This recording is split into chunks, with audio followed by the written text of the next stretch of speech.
Hey everybody, welcome back to Don't Mess with Christine and Chris. And we are also here. Introduce yourself. Hey guys, I'm Whitney Catalano. If you guys didn't know, Christine and I have a podcast and we talk about various topics. And on the most recent one, we discuss nutrition because obviously we have a registered dietitian with us. And you can find out why that is different than nutritionist on the podcast. The links are down below. Subscribe and leave a comment. You wanted to learn the difference between a nutritionist and a registered dietitian. Stay tuned. We talked about a whole lot between body image to bowel movements a day. We really hit, I think, every corner of it. No, I think it was really great. It really was. And then now we're going to talk about how, if you as a person have someone in your life, a friend or family who's overweight and you're concerned about their health and they haven't made any changes, a healthy way mentally to approach that, if at all, and this is more of a question for you, and how to help someone, how to be there for someone without accidentally fucking them up. Triggering, you know. Yeah, totally. Like fucking them up in long term, short term, in all terms. Yeah, because I'm sure a lot of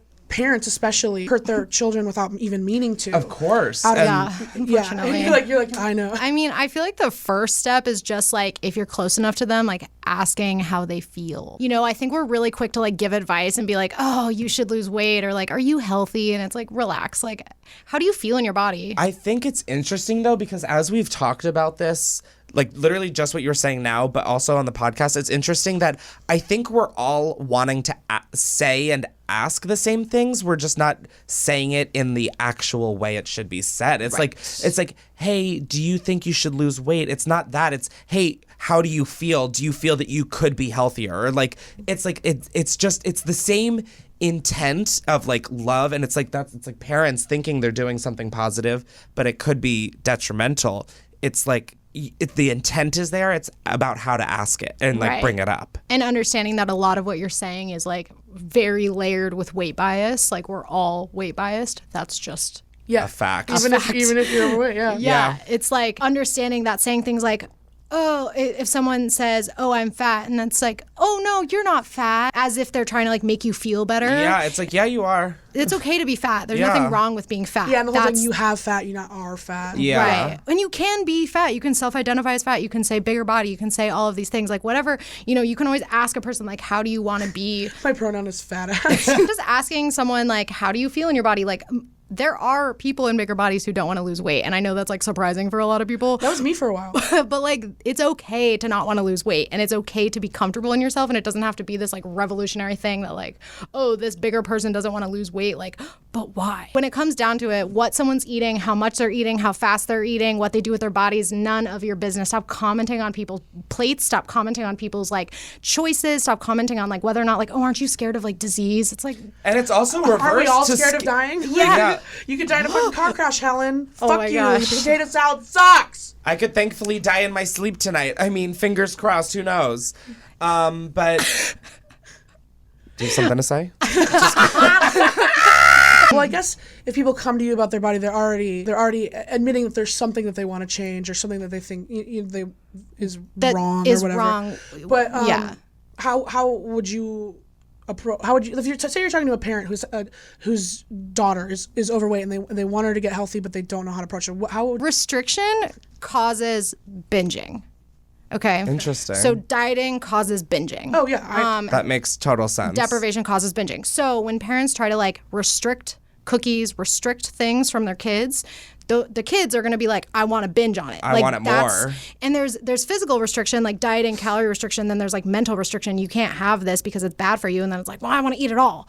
So you'll notice that when you let kids eat without being interfered with, kids are the best intuitive eaters that we have. They are the example of intuitive eaters. Because they don't have all that bullshit that piled on top of you when you're in adolescence. They haven't learned yet. They haven't learned that they need to be ashamed of their bodies. They haven't learned that they need to look kids like. really are magical in that aspect. It's beautiful. My God. I don't know if parents watch you guys, but the best thing that you can do. They do actually. Some do. It's crazy. More than hey parents, shout out to you Okay. unseen heroes. The best thing that you can do is really just be like, I love you no matter what your body looks like. You deserve to be happy, and you always have self-worth no matter what your body looks like.